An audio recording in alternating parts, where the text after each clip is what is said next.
शांति। ओम शांति। ओम शांति।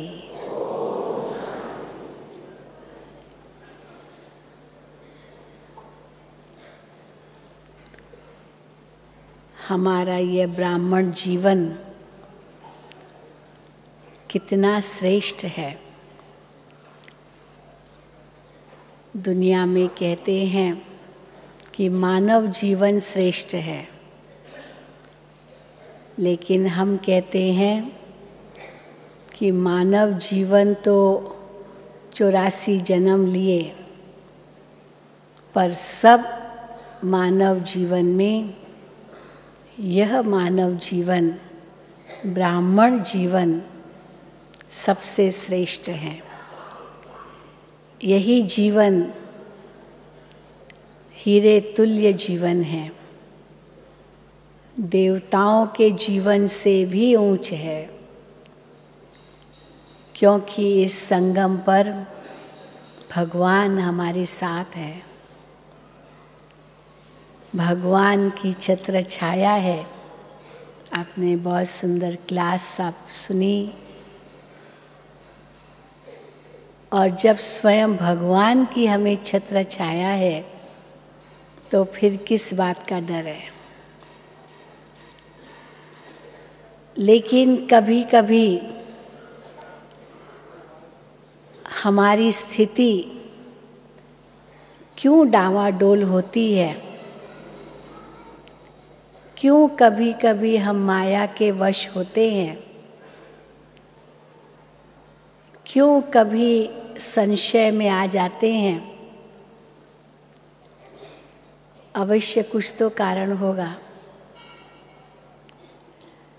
कहीं पर निश्चय डगमगा जाता होगा।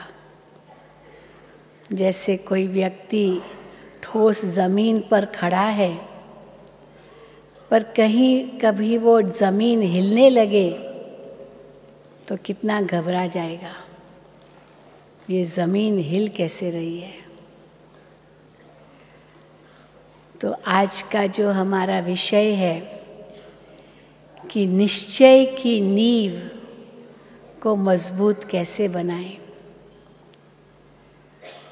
क्योंकि माया सदा इंतज़ार करती है कि कब मैं इस आत्मा पर वार करूं। और बाबा भी कहते हैं कि तुम्हारी इस समय युद्ध है माया के साथ। पल पल पर हमारी परीक्षा है। ऐसे नहीं कि परीक्षा अंत में ही केवल होगी, कदम कदम पर हमारी परीक्षा है, और माया हमें हराने की कोशिश करती है। तो देखा गया है कि माया कब हराती है हमें, जब हमारा निश्चय थोड़ा डगमग होने लगता है, या यूं कहें कि माया निश्चय को डगमगाने के लिए आती है। कभी स्वयं में संशय, कभी बाबा में निसंशय, कभी ड्रामा में संशय, कभी परिवार में संशय, कभी सुनी सुनाई बातों के कारण संशय। तो कई तरह के वार जब मन बुद्धि पर होते हैं तो निश्चय की नींव डगमगाने लगती है। लेकिन बाबा ने एक शब्द सदा पक्का कराया है, और वो एक शब्द है दृढ़, दृढ़ता, कि कुछ भी हो जाए निश्चय की नींव कमज़ोर नहीं होगी। 4 प्रकार का निश्चय बाबा कहते हैं। खुद में निश्चय, बाबा में निश्चय, ड्रामा में निश्चय और परिवार में निश्चय। ये निश्चय का फाउंडेशन, ये 4 पहिए की तरह है हमारे ब्राह्मण जीवन के। तो कैसे इन चारों पिलर्स, जो नींव है, फाउंडेशन है हमारे ब्राह्मण जीवन के, वो कभी भी न हिले, उसके लिए हम क्या करें, क्या मन में सोचें। क्योंकि दुश्मन सामने खड़ा है और हमें उन्हें मारना है, तीर चलाना है। तो बाबा कहते एक अर्जुन की बात नहीं है कि कैसे उसका निश्चय डगमगाने लगा, युद्ध स्थल पर खड़ा होकर चारों ओर अख्यूनी सेना है कौरवों की, और अर्जुन का निश्चय डगमगाने लगा। और भगवान ने उसका निश्चय कैसे पक्का किया, जो अंत में भगवान के आगे वो सरेंडर हो गया। सब कुछ जानते हुए भी किस बात का उनको संशय आया, जो वो युद्ध करने लिए तैयार नहीं हुआ। तो गीता के अंदर तो यही आता है कि वो मोह के वश हो गया। तो वास्तव में देखा जाए, भगवान ने उसका निश्चय कैसे पक्का किया। सारी गीता अर्जुन का निश्चय पक्का कराने लिए ही 18 अध्याय है। सबसे पहले जैसे ही अर्जुन अख्यूनी सेना को देखने लगा, उसमें उसके मामा, चाचा, काका, गुरु, गुसाई, द्रोणाचार्य, भीष्म पितामह, उनके बड़े बड़े गुरु थे, जिन्होंने उनको इतनी शिक्षाएं दी थी। उनके सखा संबंधी, जो उनके मित्र थे, जिनके साथ बचपन में खेला था, और अचानक उनके सामने वो दुश्मन के रूप में थे। और भगवान ने उनको कहा कि इनको मारो। अब कैसे उनकी नींव कच्ची हुई, संशय आया, क्योंकि वो पुरानी बातें याद करने लगा कि यही तो है जिन्होंने मुझे आगे बढ़ाया था, यही तो है जिन्होंने मुझे सिखाया था। लेकिन उस समय उनके आगे एक परीक्षा थी, और वो थी कि इन सब को मारना है। इसलिए अर्जुन तैयार नहीं था, संशयात्मक बुद्धि बन गया। और भगवान ने उनको कहा, संशयात्मक बुद्धि विनश्यन्ति, निश्चयात्मक बुद्धि विजयन्ति। तो किस बात का उनको निश्चय दिलाया?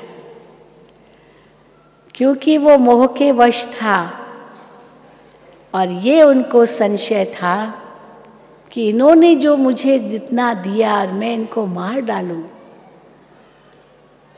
तो सबसे पहले भगवान ने उनको निश्चय किस में बिठाया? उनको निश्चय बिठाया आत्मा में, कि हे अर्जुन, आप इनको देह मत देखो। देह देखते हो इसीलिए ये विचार आता है मैं कैसे मारूं। ये तो आत्मा है, ये तो अविनाशी है। आत्मा कभी मरती नहीं है, आत्मा तो अजर अमर है। ये तो केवल चोला बदलती है। आत्मा का न जन्म है न मृत्यु है। तो जो हद में फंसा हुआ था अर्जुन, उस हद से भगवान ने उसको ऊपर किया। ये निश्चय का पहला फाउंडेशन है।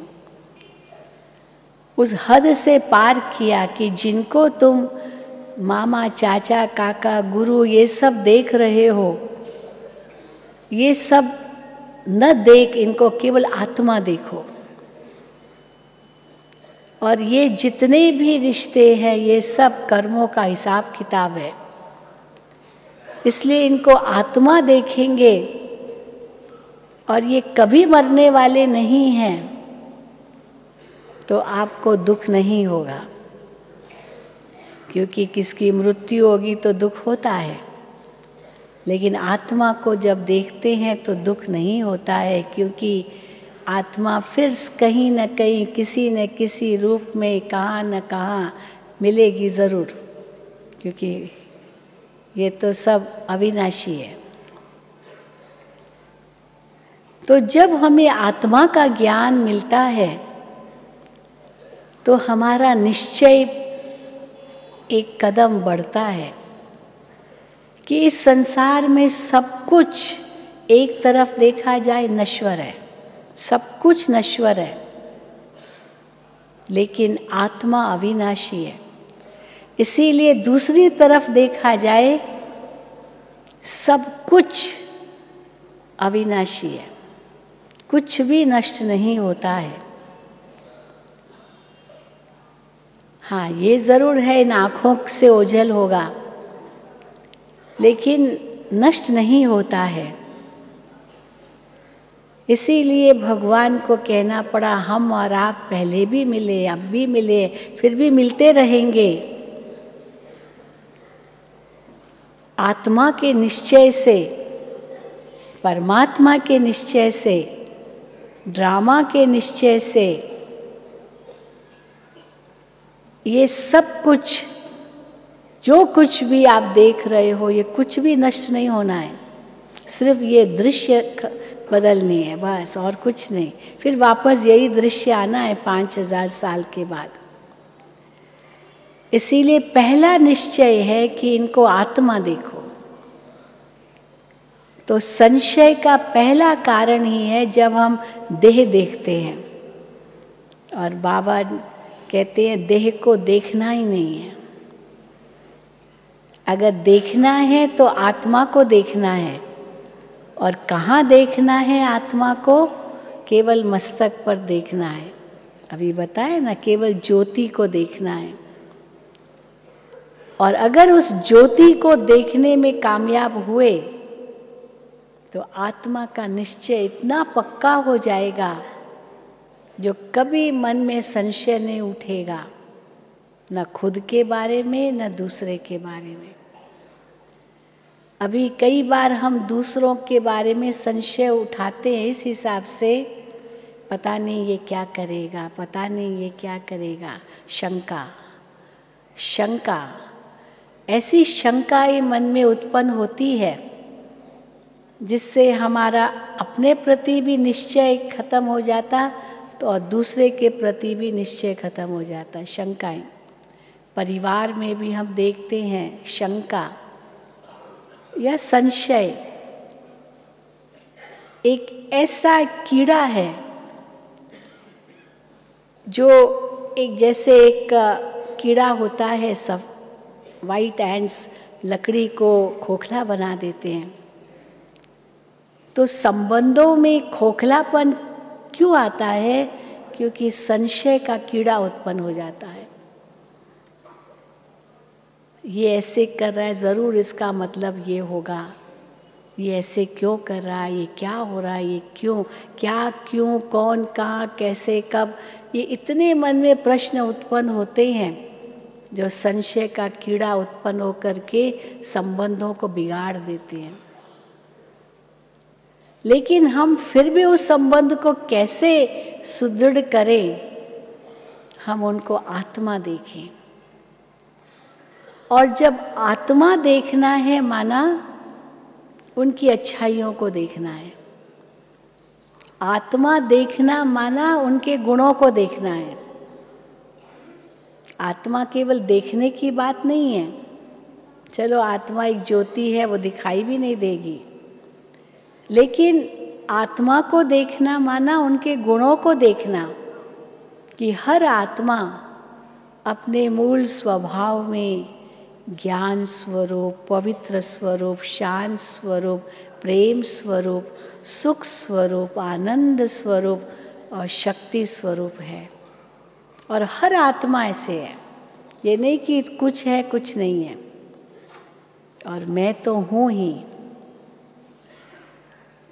तो इसीलिए जैसे हम स्वयं में ये निश्चय रखते हैं और दूसरों में भी ये निश्चय रखते हैं कि ये असल रूप में ये ऐसे ही है, इन्हीं गुणों के स्वरूप हैं, लेकिन हो सकता है दे अभिमान के वश, हो सकता है कुछ अपनी कमजोरी के वश विचार कुछ बदल रहे होंगे। लेकिन अगर मुझे विजयी बनना है तो पहला ये संशय निकाल देना होगा कि ये कोई बुरे हैं। बुरे नहीं है, कोई भी बुरा नहीं है, दुश्मन भी नहीं है। ये नहीं भगवान ने कहा इनको दुश्मन जानो, इनको आत्मा जानो। और शरीर तो है ही नश्वर, आज नहीं तो कल ये तो जाएगा। इसलिए आत्मा जान करके अपना कर्तव्य पालन करो। अब ये कितनी ऊंची बात है। ये मेरा मामा है, चाचा है, फलाना है, फलाना है, ये सोच करके कर्तव्य पालन नहीं करो।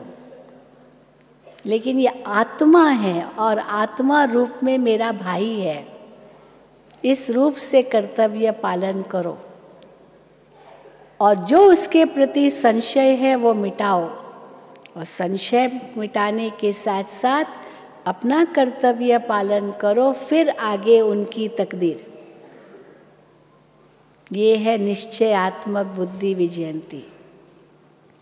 तो जब हम दूसरे को भी उस आत्मा रूप में देखते हैं और उस ऊंची नज़र से देखते हैं तो घृणा भी नहीं आती, नफरत भी नहीं आती, आकर्षण भी नहीं होता है, कोई दुश्मनी भी नहीं पैदा होती है, वो आत्मिक स्नेह पैदा होता है। ये जीवन का संघर्ष है।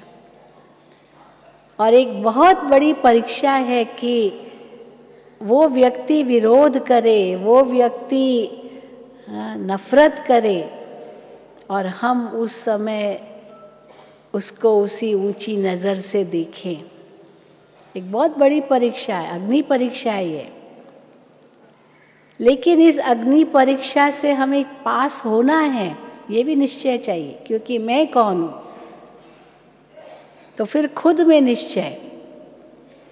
फिर गीता में आता, अर्जुन को भगवान उसकी महानता सुनाते हैं। अर्जुन तुम कौन हो?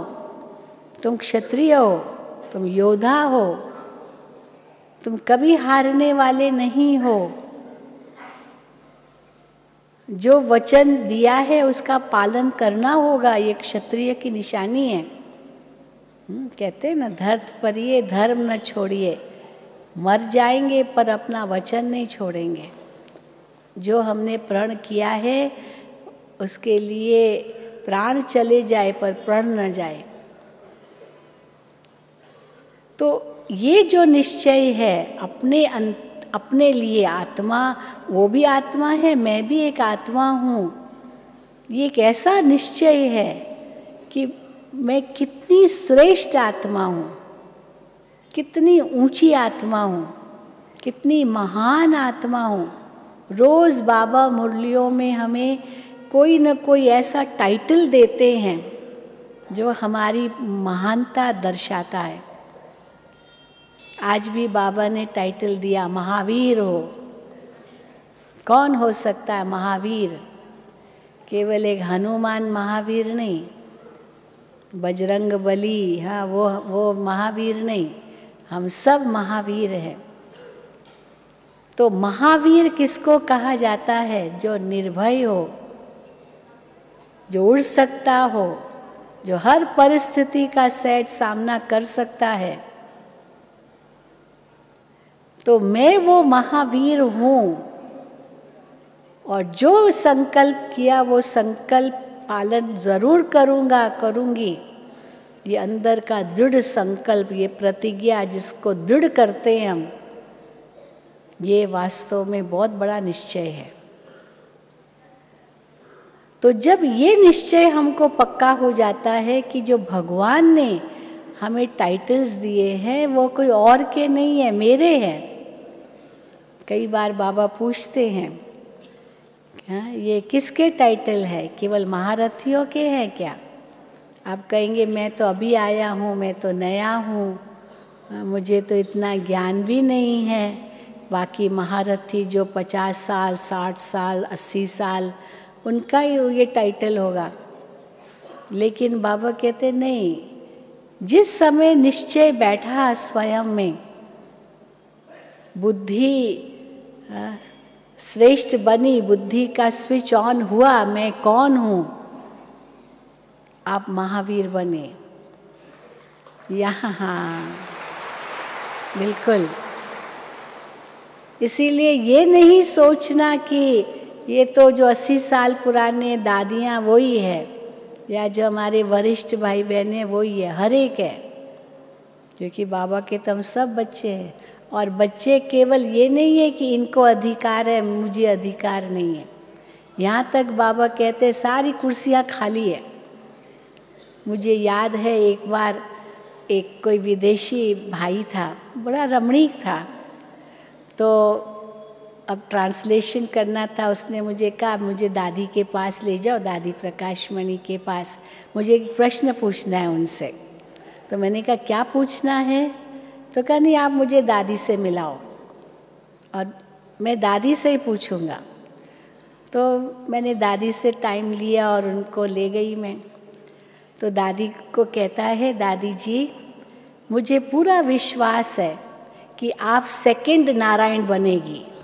ये दादी को उसने कहा, आप सेकंड नारायण, पहला नारायण तो फिक्स हो गया ब्रह्मा बाबा। हाँ, हंसी की बात है ये, आप सेकंड नारायण बनोगे।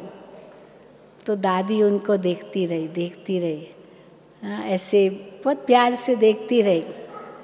तो दादी ने कहा कि किसने कहा आपको, किसने कहा? ऐसे मज़ा हंसी में, आपको किसने कहा? बाबा ने तो नहीं कहा है, बाबा ने तो नहीं कहा। दादी ऐसे करती थी, बाबा ने तो नहीं कहा है।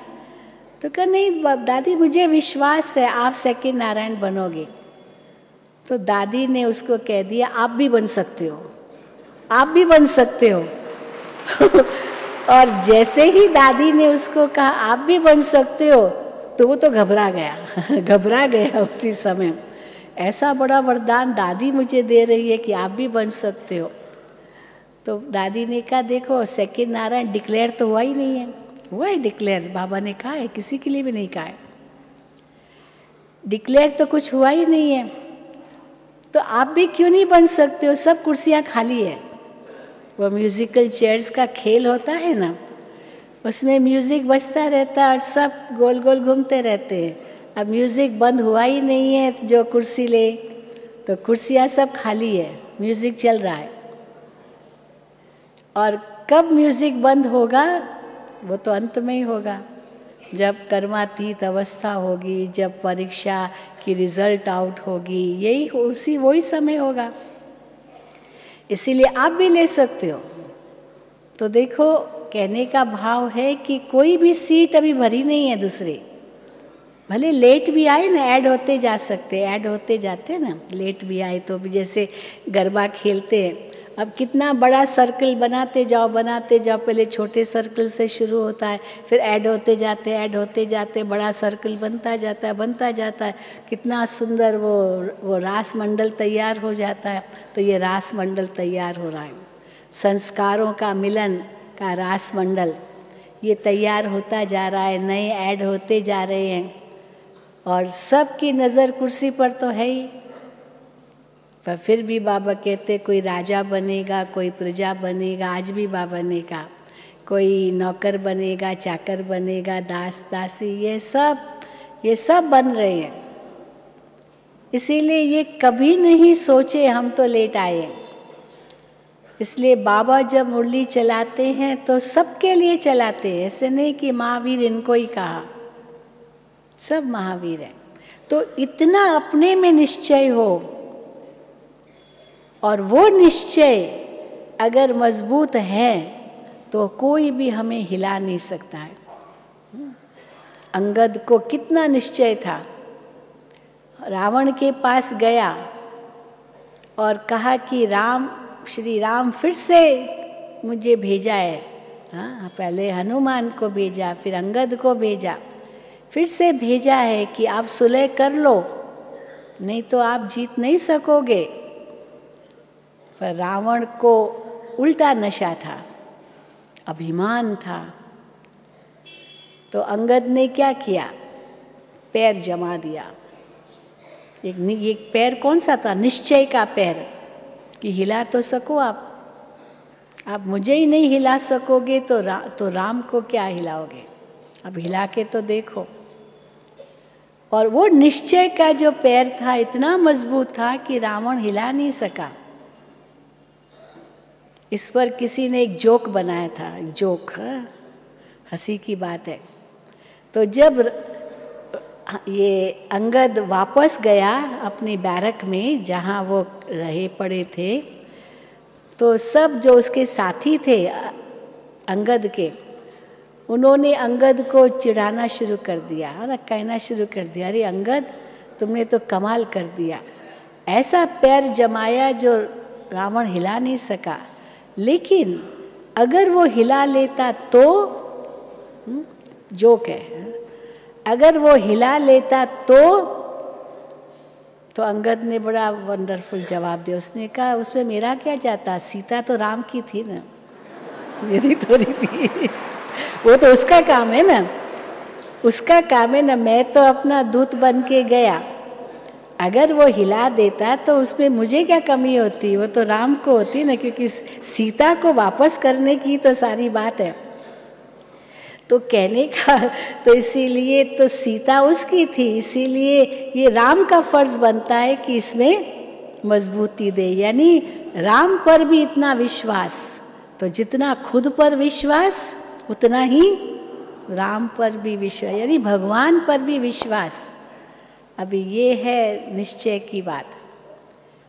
तो केवल खुद में ही निश्चय हो ये तो ठीक है, लेकिन खुद में निश्चय के साथ बाबा में निश्चय, कौन है मेरा साथी। अगर मेरा साथी सर्वशक्तिवान है तो मुझे किस बात का डर। तो अगर थोड़ा बहुत भी हम कमज़ोर हैं, हम समझ रहे हैं कि शायद मैं नहीं कर पाऊंगा, लेकिन दूसरा निश्चय तो उनके ऊपर है। इस पर भी एक मिसाल देते हैं कि एक मेले में एक पिता और पुत्र साथ में जा रहे थे। हाँ, तो पिता ने बेटे को कहा, बेटा छोटा था, बेटा मेरा हाथ पकड़ो, कहीं गुम ना हो जाओ, मेरा हाथ पकड़ो। तो बच्चे ने बड़ा अच्छा जवाब दिया। बच्चे ने कहा, पिताजी आप मेरा हाथ पकड़ो, क्योंकि मेरा हाथ तो छोटा है, आपका हाथ तो बड़ा है और मजबूत है। मैं पकड़ूंगा तो शायद मेरा हाथ फिसल भी जाए, आप पकड़ेंगे तो आप कभी नहीं छोड़ेंगे, क्योंकि आपने पकड़ा है ना। कितनी बड़ी बात, कितनी ऊंची बात है ये। तो बाबा ने हमारा हाथ पकड़ा है या हमने बाबा का हाथ पकड़ा है? हाँ, बाबा ने हमारा हाथ पकड़ा है, तो वो कितना मजबूत होगा। लेकिन जब हम ये समझते हैं कि किसने मेरा हाथ पकड़ा है, मैं किसका मैंने हाथ पकड़ा है उनसे भी ऊंचा है किसने मेरा हाथ पकड़ा है, ये जब बुद्धि में आएगा तो वो हाथ तो कभी नहीं छोड़ेगा। मैंने पकड़ा है तो फिर मेरी इच्छा है मैं छोड़ दूं।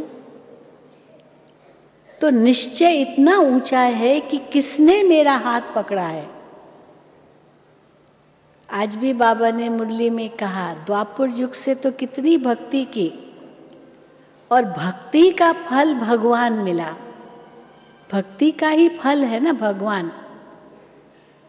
लेकिन ये जरूर है कि बाबा कहते मैं अपने समय पर आता हूँ, ऐसे नहीं कि द्वापर में तुमने पुकारा और मैं चला आया, नहीं। भले साक्षात्कार कराना, भक्ति का अल्पकाल का फल देना, वो अलग बात है, लेकिन भगवान का आना तो इसी समय होता है जबकि सृष्टि को बदलना है। तो बाबा कहते भले तुमने कितनी भी भक्ति की, लेकिन ऐसे नहीं तुमने की और मैं आया नहीं। मेरा समय अपना फिक्स्ड है ड्रामा के अंदर, मैं अपने समय पर आता हूँ जबकि मुझे परिवर्तन करना है। तो वो जो भक्ति की, उस भक्ति का ये फल मिला जो बाबा कहते हैं सबसे जास्ती भक्ति तुम बच्चों ने की है। तो जिन्होंने सबसे जास्ती भक्ति की उनको ही भगवान मिलता है। और भगवान से क्या मिलता है? ज्ञान मिलता है। और ज्ञान से क्या होता है? सद्गति होती है। तो भगवान क्या देता है हमें? गति और सद्गति देता है। आज भी बाबा ने कहा गति के साथ सद्गति अटैच्ड है, मुक्ति के साथ जीवन मुक्ति अटैच्ड है। का बहुत गहरा राज है ये। क्या गहरा राज है कि केवल मुक्ति नहीं देता है, केवल मुक्ति तो मोक्ष हो गया, फिर वापस इस संसार में आना ही नहीं है। पर मुक्ति के साथ जीवन मुक्ति अटैच्ड माना हर आत्मा को मुक्ति ज़रूर मिलती है, सब जाएंगे अपने घर, लेकिन फिर आएंगे अपने अपने समय पर सृष्टि रंगमंच पर। तो जो थोड़ा समय उनका होगा, जितना समय सृष्टि मंच पर है उनका चौथा भाग तो उनकी जीवन मुक्ति है ही है, या जो भी कहो, पहले सुख ज़रूर मिलना है। ये एक लॉ है कि पहले सुख मिलता है फिर दुख मिलता है, ये बाबा ने आज कहा। इसीलिए मुक्ति के साथ जीवन मुक्ति अटैच्ड है ही है। कोई सदा के लिए केवल मुक्ति में जाए और मोक्ष हो जाए फिर वापस न आए, ये नहीं होगा। इसीलिए भगवान मेरे को क्या दे रहा है, मुक्ति और जीवन मुक्ति, इतना निश्चय हो उसमें, और उसके लिए भगवान स्वयं आया है और मुझे ये ज्ञान दे करके, जो मेरी भक्ति का ही ये फल है, ज्ञान दे करके मेरी गति सद्गति कर रहा है, ये इतना बड़ा निश्चय हो। क्योंकि उसकी भेंट में तो बाकी तो जो कुछ हमें मिलता है वो तो कुछ भी नहीं है, कुछ भी नहीं है। किसने मेरा हाथ पकड़ा है, कितना मजबूत होगा वो हाथ। इस पर भी एक मिसाल देते हैं कि एक किसी वो दुकान में माँ अपने बच्चे को लेकर गई और बच्चा बड़ा प्यारा था। तो जो दुकानदार था बहुत उस बच्चे की बातें सुन के बड़ा खुश हुआ। तो उसने क्या किया, टॉफ़ी का वो डब्बा था वो खोला और कहा बेटा लो, आपको जितना चाहिए लो इससे। लेकिन बच्चे ने नहीं उठाया, नहीं लिया। बहुत कहा लो बेटा लो, नहीं लिया। तो फिर उसके बाद क्या किया, माँ को कहा नहीं। फिर उसके बाद क्या किया, वो दुकानदार ने खुद ही हाथ उठा करके, और उसमें बहुत सारे टॉफ़ी थे और बच्चे को दी और उठा लिया। बच्चे ने उठा लिया। तो मम्मी ने कहा कि जब आपको कहा कि उठाओ तो आपने उठाया नहीं, अब उसने दिया तो आपने ले लिया। तो कहा मम्मी मेरे हाथ तो छोटे हैं ना, तो अगर मैं लेता तो थोड़े ही आते, अब उसके हाथ तो बड़े हैं ना, तो उसका तो ज़्यादा मिला ना। तो उसने दिया तो ज़्यादा मिला, मैं लेता तो थोड़ा ही मिल लेता। कई बार होता ना, हम किसको प्लेट पकड़ाते हैं, वो कहेंगे ये काजू है, पिस्ता है, बादाम है, या जो कुछ है ये लीजिए, तो हम कितना लेंगे, एक ही लेंगे। लेकिन वो पूरी प्लेट भर के देगा तो चलो वो लेंगे, पर हम अगर खुद लेंगे तो कितना लेंगे एक ही पीस लेंगे। तो इसीलिए हम नहीं लेते हैं, वो देता है। हमने तो बहुत मांगा भक्ति में। अभी तो बाबा कहते हैं मैं तो छप्पर फाड़ के देता हूँ, मांगने से कुछ भी नहीं मिला, भीख भी नहीं मिली, और अभी बाबा छप्पर फाड़ के दे रहे। इतना बड़ा निश्चय हो ये। और जब बाबा हमें दे रहे हैं तो फिर बाकी किस में आँख डूबेगी? कहीं भी आँख नहीं डूबेगी। किसी मनुष्य से कुछ अल्पकाल की प्राप्ति में आँख नहीं डूबेगी। डूब भी नहीं सकती है, क्योंकि इतना निश्चय हो बाबा में। बाबा मुझे देने वाला है, भले देगा तो किसके थ्रू ही, पर बाबा ही दे रहा है, ये बुद्धि में हो तो बाबा की याद रहेगी, देहधारियों की याद नहीं रहेगी। नहीं तो इनमें एक बुद्धि गई, इनमें बुद्धि गई, इनमें आकर्षण हुआ, इनसे नफरत हुई, इनसे ये हुआ, ये सारी बातें हद की बातें हैं। बाबा हमको इनसे बहुत दूर कर रहा है। तो बाबा ने हमारी दृष्टि इतनी बेहद की बना दी है। कई लोग कहते आप लोगों ने घर बार छोड़ा, हम लोगों को कहते घर बार छोड़ा, हम कहते कौन कहता है घर बार छोड़ा, हमें तो इतना बड़ा परिवार मिल गया, कौन सा घर बार छोड़ा हमने। वो पहले लौकिक परिवार में थे, चलो 2 भाई 2 बहनें, चलो 3 4 कोई 10 12 भी हो, वो फिर भी हद है। और अभी कितना बेहद परिवार मिला, तो छोड़ा या पाया? हाँ, छोड़ा कुछ नहीं, पाया और ही। हम तो अपने आप को बहुत भाग्यशाली समझते हैं, क्योंकि मैं मधुबन में रहती हूँ, बाबा के जो ओरिजिनल घर है वहाँ रहती हूँ। सारी दुनिया आती है, सारी दुनिया आती है बाबा की शांति स्तंभ पर, तो आएंगे ना। और सचमुच इतना महसूस होता है कि कितना भाग्य है हमारा, जो भगवान के द्वार पर सारी दुनिया आ रही है और वहाँ हम रह रहे हैं। तो जब ये बुद्धि में आता है कि वो सारी दुनिया यहाँ आती है, क्योंकि इतने बाबा के केंद्र हैं विदेशों में, 140 देशों में, वो बस सब बच्चे आते हैं और फिर हम भी वहाँ जाते हैं, तो ये नशा चढ़ता है। किसी का एक घर होगा, छोटा सा घर होगा, एक ही घर होगा, उसी में मोह होता है। और भगवान ने तो हमें 140 देशों में घर दे दिए हैं। ऐसे सब कई पूछते ना आपका वहाँ सेंटर है उस देश में, हम कहते है, फलानी जगह है, हम कहते हैं। ऐसा कोई स्थान नहीं होगा जहाँ पर बाबा के सेंटर नहीं होंगे। अब सोचो ये कितना बड़ा निश्चय है। हमारा वहाँ भी घर है, हमारा वहाँ भी सेंटर है। अकेले जाते हैं पर कोई डर नहीं है, क्योंकि सब जगह बाबा के घर है, सब जगह अपने भाई बहने हैं।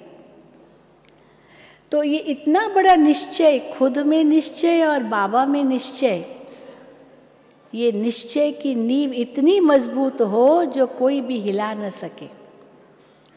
और फिर तीसरा ड्रामा में निश्चय, ये तो और भी ऊंचा निश्चय है। मनुष्य इस परमात्मा की रचना को समझ नहीं पा रहे हैं। ये कैसा ये संसार है, कैसा ये खेल है, क्या है ये सब। इसलिए संशय उठाते रहते और भगवान को ही कहते रहते, हे भगवान ये दुनिया तुमने बनाई क्यों? कई प्रश्न करते हैं, हे भगवान आपको क्या पड़ी थी ये सब दुनिया बनाने की, क्या ज़रूरत थी? तो भगवान को क्या पड़ी थी ये तो बाद का प्रश्न है, लेकिन ये बनाई नहीं है भगवान ने, ये तो बहुत ऊंची बात है। बनाई नहीं है, ये तो सदा है ही है। आत्मा, परमात्मा और प्रकृति, ये तीनों शक्तियाँ अनादि अविनाशी है। ऐसा कोई समय नहीं था जब समय नहीं था।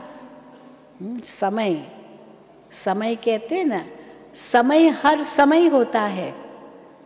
तो ऐसा कोई समय नहीं था जब समय नहीं था।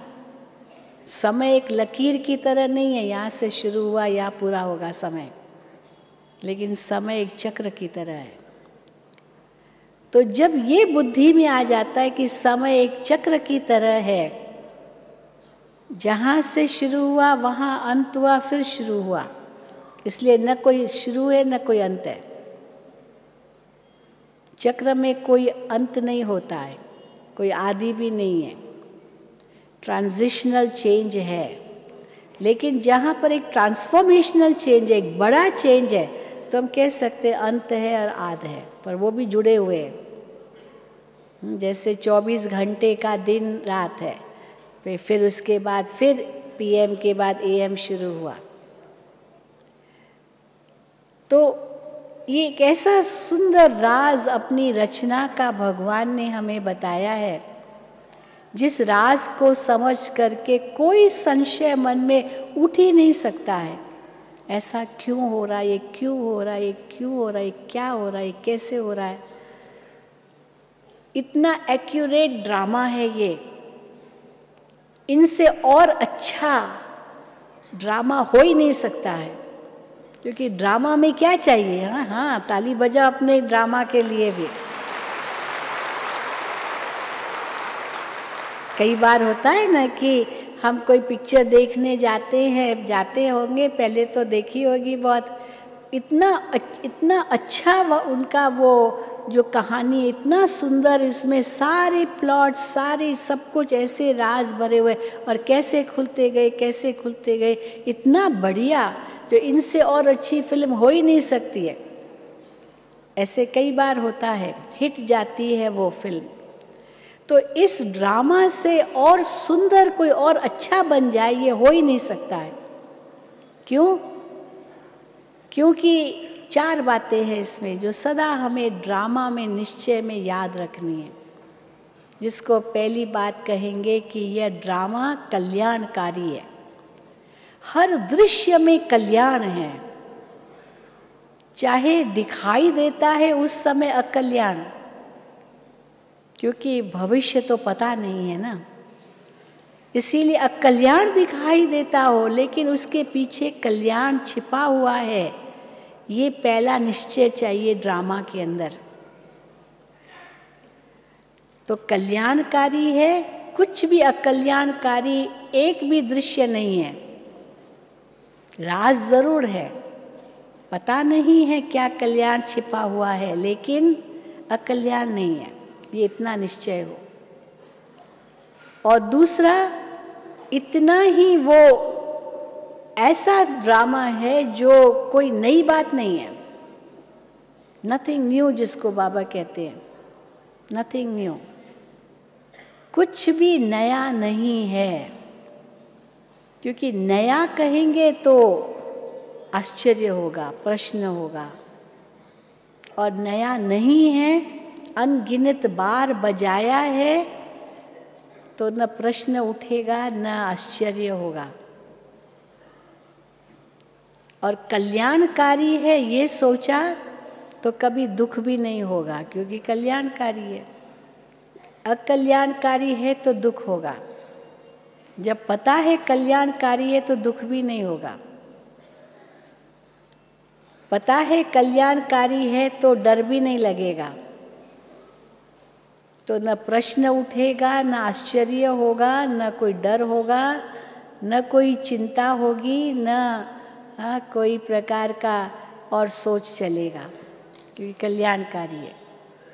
और दूसरा जो बताया, कोई भी नई बात नहीं है, तो प्रश्न उठने का तो सवाल ही नहीं होगा, क्योंकि नई बात तो है नहीं। अब आप रामायण देखते हैं तो रामायण में पता है अभी सीता, अभी जाएगा राम, अभी सीता का हरण होगा, ये होगा, ये होगा, ये होगा। और जब होता है तो आश्चर्य थोड़ी होता है, क्योंकि पता है कहानी, पहले से ही कहानी मालूम है। तो इस बेहद के ड्रामा की जो कहानी है वो हमें पहले से ही मालूम कर दी है, बाबा ने सब बता दिया है। तो इसीलिए कोई नई बात नहीं है। और तीसरी बात ड्रामा की कि जो कुछ भी है वो बिल्कुल एक्यूरेट है, इनसे और अच्छा नहीं हो सकता है, और अच्छा इनसे हो ही नहीं सकता है। सबसे अच्छा यही दृश्य है। तो कल्याणकारी भी है और नया भी नहीं है, एक्यूरेट भी है, और चौथी वंडरफुल बात कि जो कुछ है सब नया है, सब कुछ नया है। तो जो नई चीज़ होती है ना, आकर्षित करती है ना नई चीज़। कोई नया कोई चीज़ है तो कहेंगे अच्छा ये क्या है, ये क्या है। और नया है तो इंटरेस्ट होगा, इसको और समझे, इसको और जाने, इसकी और गहराई में जाएं। कई बार बहुत पुराना होता है तो इंटरेस्ट ख़त्म हो जाता है। तो उस हिसाब से एक्यूरेट है तो इंटरेस्ट है। और चौथी बात, हर वक्त नया है, हर वक्त नया है। इसलिए बाबा से जब बच्चे पूछते हैं बाबा ये क्या होगा, ये होगा, बाबा कहते हैं wait and watch, wait and watch, wait and see, ठहरो, क्योंकि सब कुछ थोड़ी बताया जाता है तो सब कल्प पहले वाला ही, कुछ नया तो नहीं है, लेकिन फिर भी नया है क्योंकि कुछ तो राज बाबा ने अभी तक नहीं बताए हैं, जो अंत में बाबा कहते राज खुलेंगे। जो कल भी बाबा ने मुरली में कहा, एक तरफ तो जय जयकार होगी तुम्हारी इतनी खुशी होगी, तुम्हें साक्षात्कार होंगे, अपने पद के साक्षात्कार होंगे, क्या बनने वाले उसकी खुशी होगी। तो एक तरफ खुशी होगी और दूसरी तरफ जिन्होंने पुरुषार्थ नहीं किया, जो गलतियां करते रहे, जो अलबेले रहे, बाबा की श्रीमत पर नहीं चले, वो पश्चाताप के आंसू बहाएंगे। ये भी बाबा ने कहा। तो ये भी लास्ट के दृश्य होंगे, लेकिन कैसे होंगे बाबा कहते वो आप खुद देखते चलना। इसीलिए हर वक्त नया ही नया अनुभव, और जितने नए अनुभव होते उतना अच्छा लगता है। नया अनुभव, नया अनुभव। कई बार होता है ना, पुराना पुराना है तो बोरिंग लगता है, तो इसीलिए नए से नया भी है और पुराने से पुराना भी है। जैसे ब्रह्मा बाबा नए से नया व्यक्ति है, न्यू मैन है ना।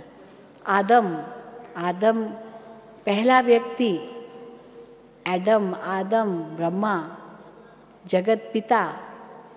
बाबा ने कल भी परसों कहा कि ब्रह्मा बाबा के लिए ये नहीं कहेंगे कि मैं इनको एडॉप्ट करता हूँ, मैं इनमें प्रवेश करता हूँ।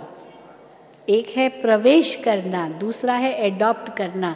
तो प्रवेश करता हूँ और इनके मुख से तुमको एडॉप्ट करता हूँ। सबसे पहले मम्मा को एडॉप्ट किया, अलौकिक माँ बनी। वैसे तो ब्रह्मा ही माँ है, पर अलौकिक माँ, क्योंकि मेल शरीर है इसीलिए फीमेल शरीर चाहिए, तो मम्मा अलौकिक माँ बनी। फिर बच्चों को एडॉप्ट किया, तो पहला मनुष्य जिसके द्वारा सृष्टि रची। और वैसे देखा जाए लास्ट मैन, बूढ़े ते बूढ़ा शरीर, अंतिम जन्म, अंतिम समय का शरीर, जो बाबा कहते बहुत जन्मों के अंत के जन्म के भी अंत में मैं आता हूँ। इसीलिए ब्रह्मा को ऊपर भी दिखाया है झाड़ में, तो नीचे भी दिखाया है, आदि में भी दिखाया है तो अंत में भी दिखाया है। दोनों का संगम है, पुरानी झाड़ और नई झाड़ का संगम।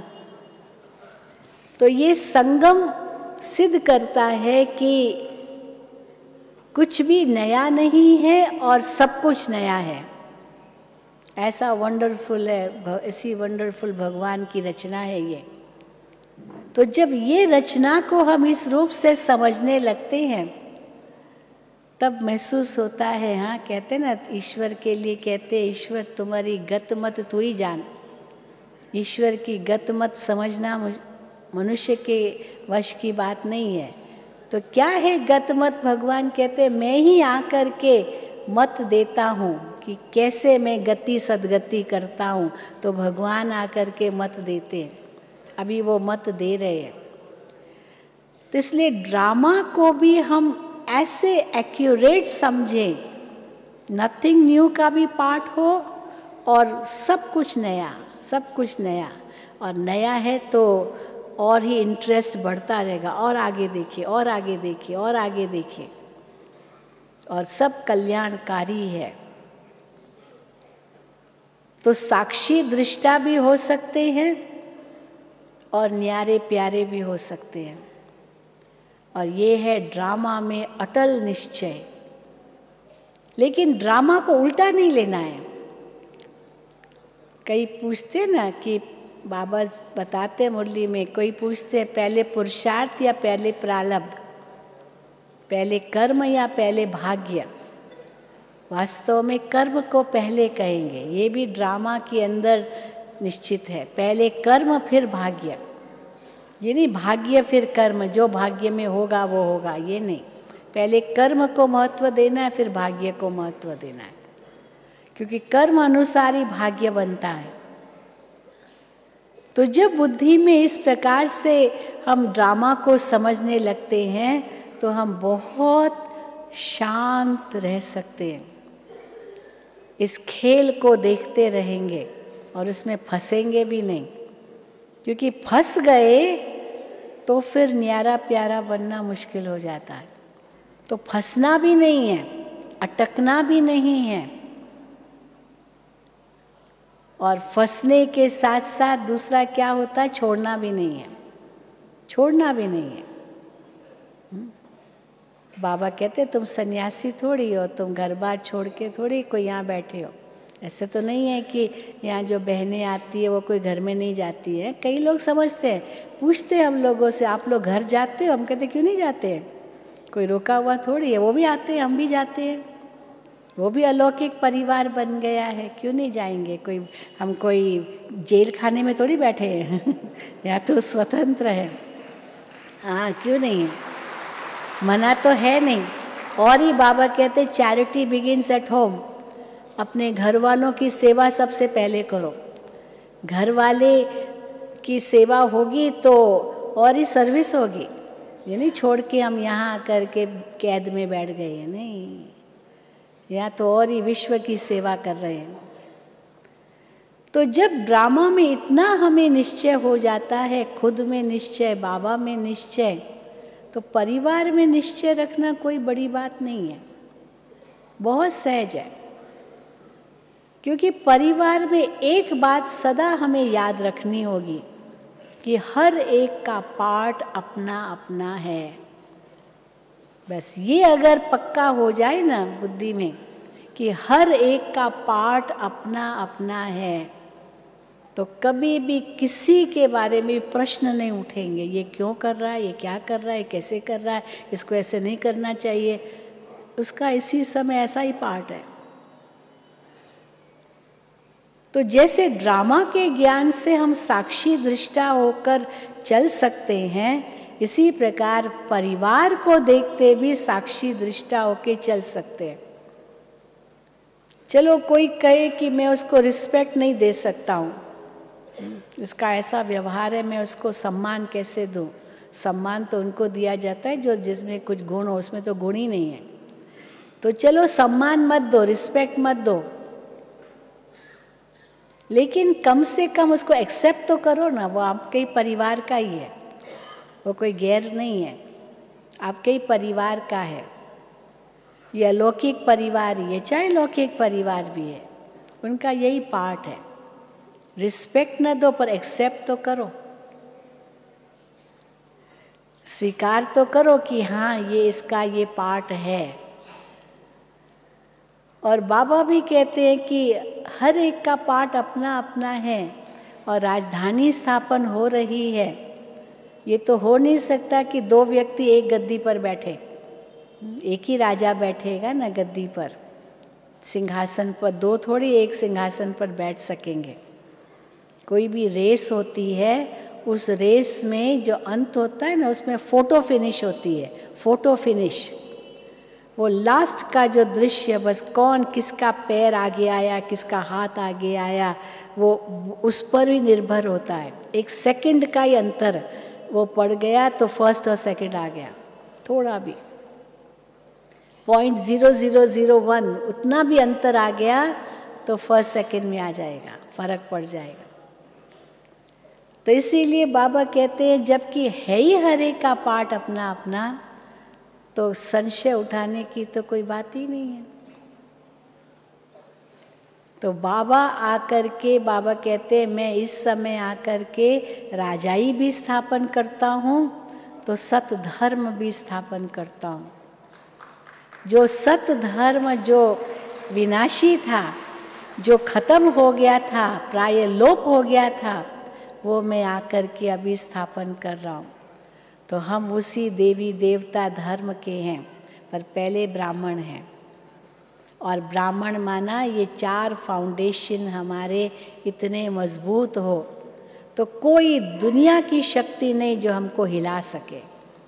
कोई नहीं, माया तो क्या, माया का वो रावण भी आ जाए तो भी हिला नहीं सकेगा। कौन मेरा साथी है, किसके साथ हूँ मैं, क्या मेरा ऊंचा पाठ है, कितना बड़ा परिवार है। बस ये निश्चय सदा रहे तो ये जीवन सबसे सुंदर जीवन, ब्राह्मण जीवन, बाबा की का दिया हुआ ये जीवन है। और इसी निश्चय से सदा आगे बढ़ते रहना, यही हमारी दुआएं हैं आप सबके लिए। ओम शांति, ओम शांति, ओम शांति।